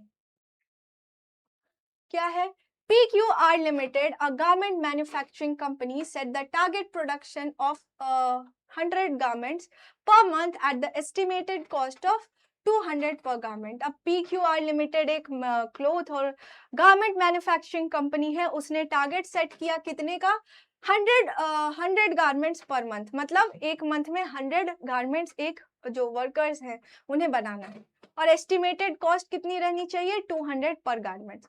अब देख लेते हैं कि Mohan a worker work double the shift. अब मोहन ने क्या किया कि वो ओवर टाइम काम किया, ठीक है, एंड मैन्युफैक्चर्ड अराउंड 150 गारमेंट्स। अब उसने बस 150 गारमेंट्स क्या किया, मैन्युफैक्चर किया।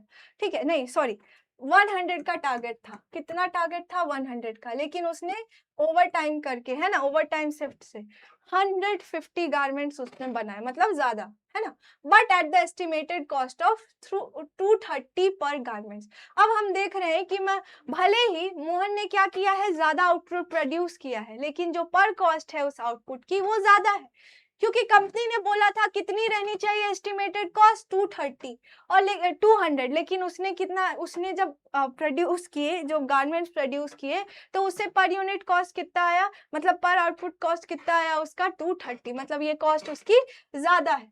ठीक है, तो अब हमसे पूछा क्या गया है, नहीं अभी हम पूरा पढ़ लेते हैं, अभी हमने बस मोहन के बारे में पढ़ लिया। तो हमने यहाँ देखा कि जो मोहन है वो काम तो ज्यादा कर रहा है, मतलब जो उसकी टारगेट थी उससे ज्यादा वो प्रोड्यूस कर रहा है, लेकिन कॉस्ट ज्यादा इनकर हो रहे हैं। ठीक है, on the other hand Ravi another workers focused on cost, लेकिन जो रवि था अनदर वर्कर, दूसरा वर्कर, उसने कॉस्ट पे फोकस किया and handled resources so that he manufacture 90 garments but at the estimated cost of 190 garments. अब क्या हुआ कि रवि ने कॉस्ट पे फोकस किया, तो उसने कितने प्रोड्यूस करे, 90 गारमेंट्स ही प्रोड्यूस किए, और लेकिन उसकी कॉस्ट जो है वो कम आई, कितनी आई, 190 की। Third worker maintain the balance and achieve target of 100 garment eight the estimated cost of 200 पर गारमेंट। अब बोला जा रहा है एक और जो वर्कर था, थर्ड वर्कर, उसने क्या किया, उसने सारी चीजों को बैलेंस किया। ठीक है, बैलेंस में रखा, मतलब जितनी कंपनी की टारगेट थी कितनी की थी, 100 यूनिट्स, मतलब 100 गारमेंट्स उसको प्रोड्यूस करने थे, और कॉस्ट कितनी आनी थी, 200। तो उसने उन दोनों को क्या किया, मेंटेन किया, बैलेंस किया। अब क्वेश्चन क्या पूछा जा रहा है कि identify the quality possessed by Ravi and the quality which Ravi is lacking. अब पूछा जा रहा है कि रवि के पास कौन सी क्वालिटी है और कौन सी क्वालिटी वो लैक कर रहा है। तो हमने क्या देखा कि रवि जो है वो कॉस्ट पे फोकस कर रहा है, तो जो उसने प्रोडक्ट प्रोड्यूस किया है, गारमेंट प्रोड्यूस किया है, तो उसके खर्चे तो कम आए हैं, लेकिन उसने आउटपुट जो था हमारा 100 यूनिट्स का, उसने बस 90 यूनिट्स प्रोड्यूस किया है। तो यहाँ हम देख रहे हैं कि कॉस्ट तो सेव हो रही है, लेकिन जो गोल थी, जो काम उसको दिया गया था, उसने सही से नहीं किया, टारगेट अचीव नहीं किया। तो वो एफिशिएंट तो है, लेकिन इफेक्टिवनेस उसमें नहीं है, इफेक्टिव वो नहीं है, तो इफेक्टिवनेस वो लैक कर रहा है। तो हमारा करेक्ट ऑप्शन हो जाएगा ऑप्शन बी। नेक्स्ट है आपका identify the quality posses by Mohan and the quality which Mohan is lacking.